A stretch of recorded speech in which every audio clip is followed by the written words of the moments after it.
Hello and welcome to the Rate Update with Dan Frio. I am Dan Frio. Today we're going to talk about credit and everything credit. Before you turn the dial, there's probably a lot of things you don't know about credit.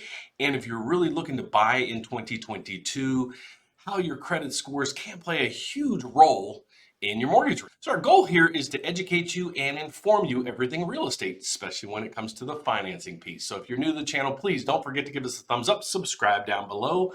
Well, let's dig into it. What prompted this video is a caption or a post that CNBC just posted, and here it is. Mortgage rates are rising. Here's why your credit score matters and 5 ways to improve it. So you might not think it's this dramatic, but when you're getting a mortgage, between a 740 credit score and a 640 credit score, the interest rate could be up to about 0.875 higher. Yes, 0.875 higher. So we're going to discuss ways that you can monitor your credit and work on your credit, or at least find out what your true credit scores are.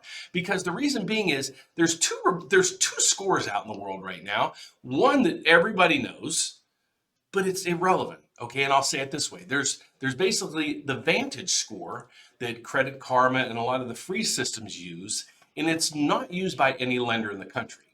Then there's what's called your FICO score. So let's watch a quick little video in regards to your FICO score, what it is, how it matters, and how it's scored. And then when we come back, I'm going to show you some hacks on how we might be able to increase your credit scores with some simple little adjustments.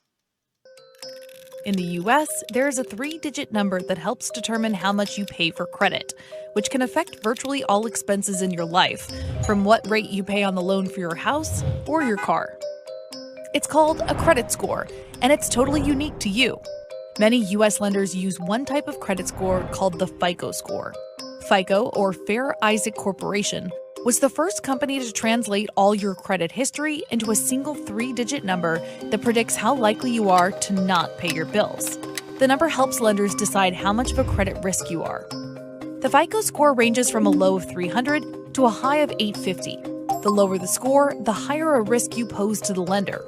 It's calculated by applying FICO's formula, which is based on data from your credit report that looks at how well you have managed your debt.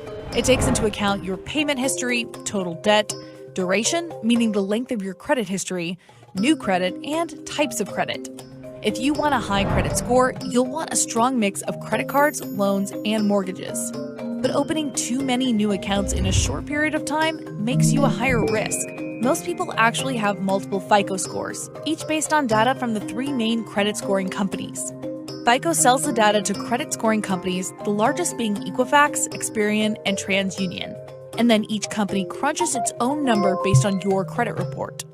One thing to keep in mind, this score doesn't consider your income, savings, utility bills, your job status, or anything to do with spending on your debit card.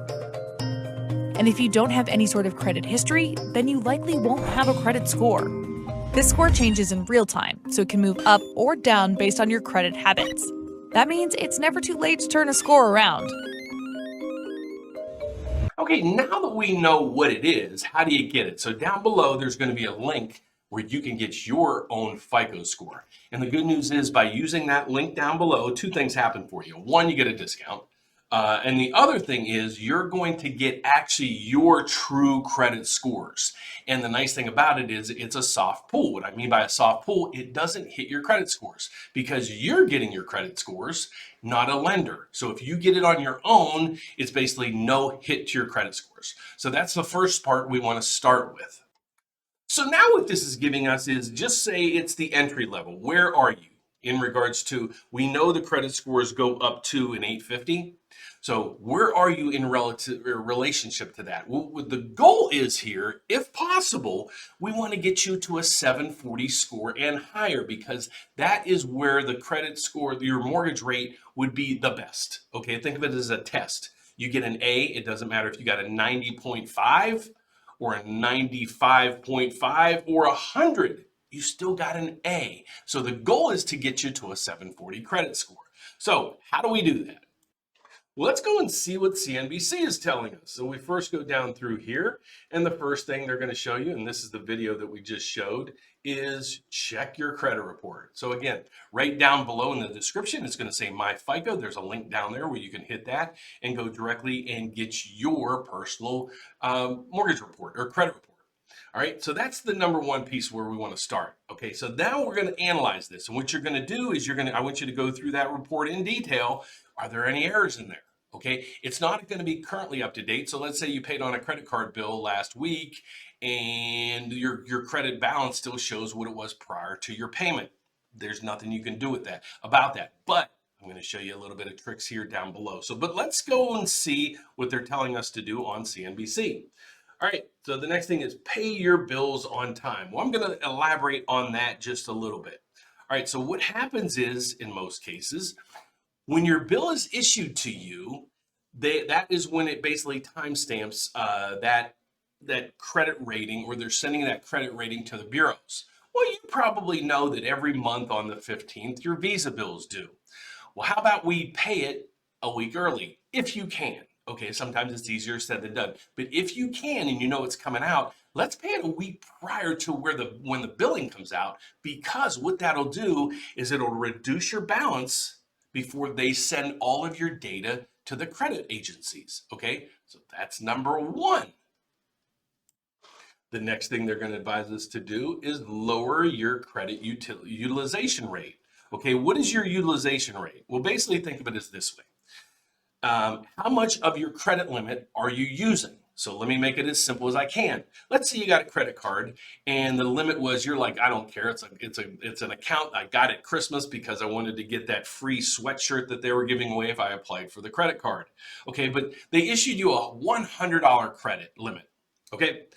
Well, you then bought a pair of pants and it was $100. So now that credit card is maxed out. Okay, so how the credit analytics are going to work, it's basically saying you have a credit card and it's maxed out. All right, that's going to drop your credit scores. So what we want to do, you don't even have to spend any money here. All right, call your credit card or call that agency and ask them to increase your credit line. Now, I see people all the time with $100, $200, $300 credit limits that can easily, in most cases, get $3, $4, $5, $10,000. I'm not saying to use it, but what I want you to do is call that credit agency and have them increase your line. So let's go from here. If you had a $100 credit limit and you spent $100, you're at 100% utilization rate. Okay. Well, if you got them to increase it to $200, now you're at a 50% utilization rate. You're going to boost your credit score. Let's say they'll increase it to 1,000. Well, now you're at a 10% utilization rate. Your credit scores are going to go up even that much more. Just a little trick. Let's go to the next one. The next piece of the puzzle they're telling us to do is consider a credit builder loan. Well, I'm working on right now. I'm going to have a link down below for you to go to get a secured credit card to help you in this area. But what I want you to do is maybe mom, dad, aunt, uncle, brother, sister, spouse, somebody has a credit card that you know of. They've had it for years. You might want to be a little bit bold here and say, mom, dad, aunt, uncle, you know, that Visa card that I see you spend on at Christmas time, how long have you had it? Oh, I've had it for 10 years. Have you ever been paid late on that? Oh, no, I've never paid late. Would you mind adding me as an authorized user? But before you say no, I don't even want a card. Don't even give me a card. I don't even want to use it. I just want to be tagged onto that account with you. Okay, that's it. So what will happen is when they put you as an authorized user, that now is going to roll into your credit report. And all that data is now going to be updated as it's your credit. So that is another little hack to increase your credit scores, and you haven't spent a nickel. All right, so now let's get to the next thing that they're asking you about. All right, consider the credit building loan. Again, I'll send you some links down below in the description where I would highly suggest getting a secured credit card. That also will help you. But one other thing, and this is hard to do, especially when you're getting that builder loan and everything else, but watch the additional credit inquiries. So don't apply for everything, okay? hold off for a little bit. Christmas time came and you applied for 3 or 4 credit cards to get those discounts. I get it. My wife does the same thing. But during the other time of the year, don't do anything. Don't open up another credit card or this or that. Try to get all those reined in and then stay where you are. Don't have anybody else pull your credit until you really need it or next Christmas comes on. So that's another hack to teach you guys or to educate you guys or inform you on different ways to increase your credit scores. So those are my tips and tricks on how you can increase your credit scores, and especially the answering that question, why? Why is a good credit score help me? Well, I just showed you. And when it comes to mortgages, you can get possibly up to 1% lower in rate by having a better credit score. So if you like my videos, please, all I ask you to do is give us a thumbs up, subscribe down below, and hit the bell every time I post a video. You get an alert. Take care, guys. God bless. Have a great day. I'll see you soon.